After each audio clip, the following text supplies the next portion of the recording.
You, John Fitzgerald Kennedy, do solemnly swear. I, John Fitzgerald Kennedy, do solemnly swear. That you will faithfully execute the office of President of the United States. That I will faithfully execute the office of President of the United States. And will, to the best of your ability. And will, to the best of my ability. Preserve, protect, and defend the Constitution of the United States. Preserve, protect, and defend the Constitution of the United States. So help you God. So help me God.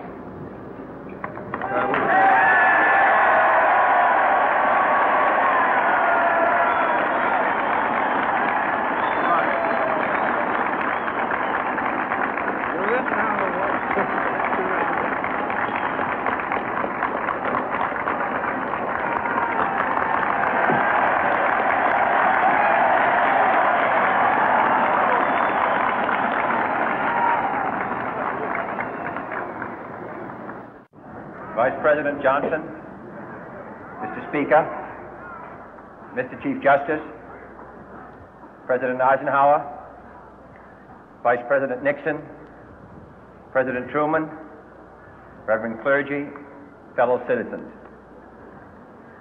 We observe today not a victory of party, but a celebration of freedom, symbolizing an end as well as a beginning, signifying renewal as well as change.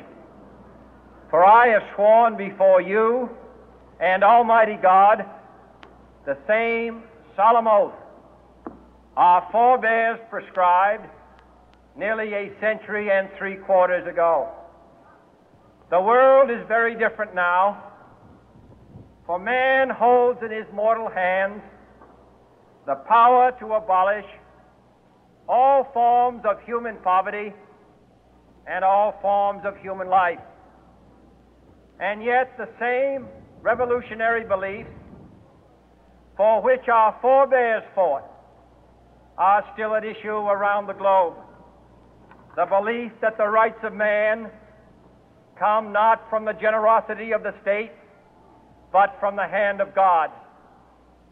We dare not forget today that we are the heirs of that first revolution.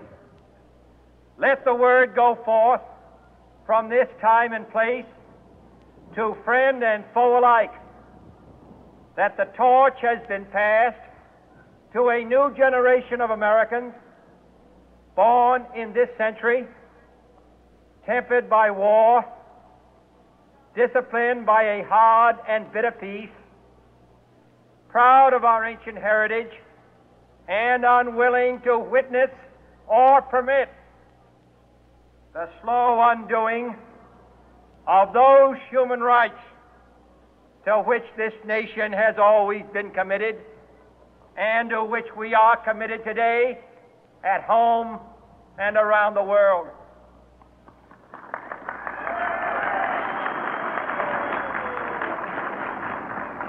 Let every nation know, whether it wishes us well or ill, that we shall pay any price, bear any burden, meet any hardship, support any friend, oppose any foe to assure the survival and the success of liberty.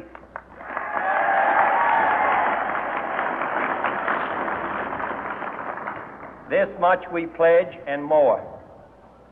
To those old allies whose cultural and spiritual origins we share, we pledge the loyalty of faithful friends.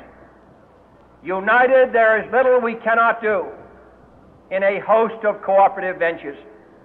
Divided, there is little we can do, for we dare not meet a powerful challenge at odds and split asunder. To those new states whom we welcome to the ranks of the free, we pledge our word that one form of colonial control shall not have passed away merely to be replaced by a far more iron tyranny. We shall not always expect to find them supporting our view, but we shall always hope to find them strongly supporting their own freedom, and to remember that in the past, those who foolishly sought power by riding the back of the tiger ended up inside.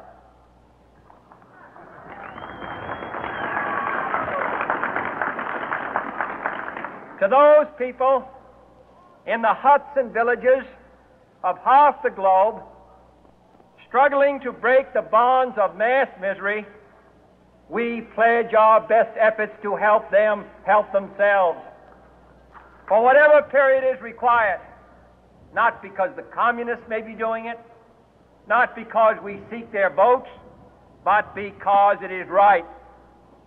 If a free society cannot help the many who are poor, it cannot save the few who are rich.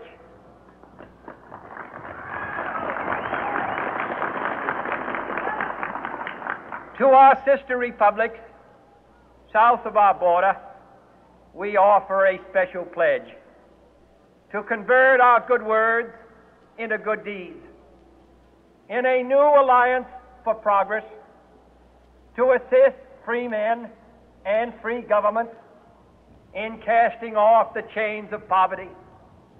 But this peaceful revolution of hope cannot become the prey of hostile powers.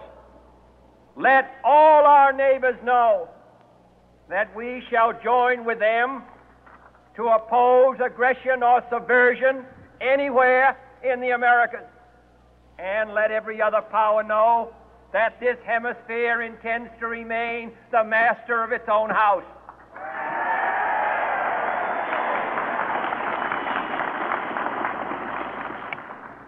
To that world assembly of sovereign states, the United Nations, our last best hope, in an age where the instruments of war have far outpaced the instruments of peace, we renew our pledge of support to prevent it from becoming merely a forum for invective, to strengthen its shield of the new and the weak, and to enlarge the area in which its writ may run. Finally, to those nations who would make themselves our adversary, we offer not a pledge, but a request that both sides begin anew the quest for peace.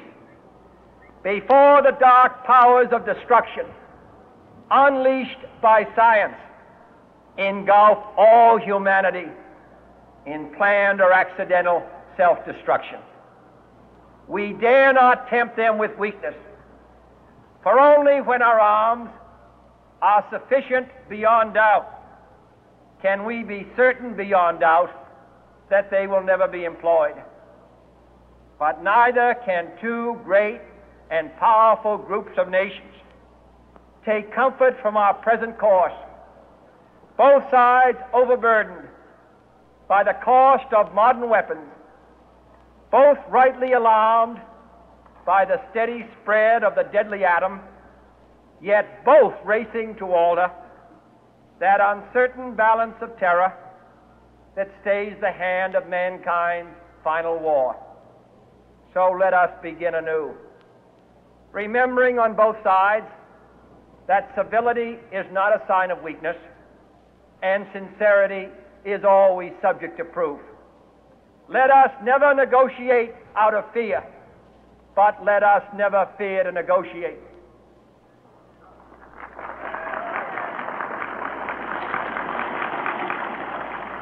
Let both sides explore what problems unite us, instead of belaboring those problems which divide us.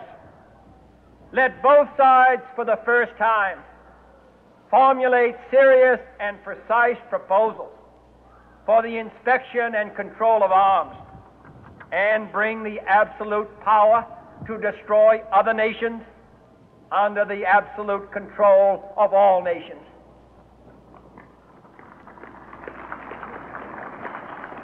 Let both sides seek to invoke the wonders of science instead of its terrors.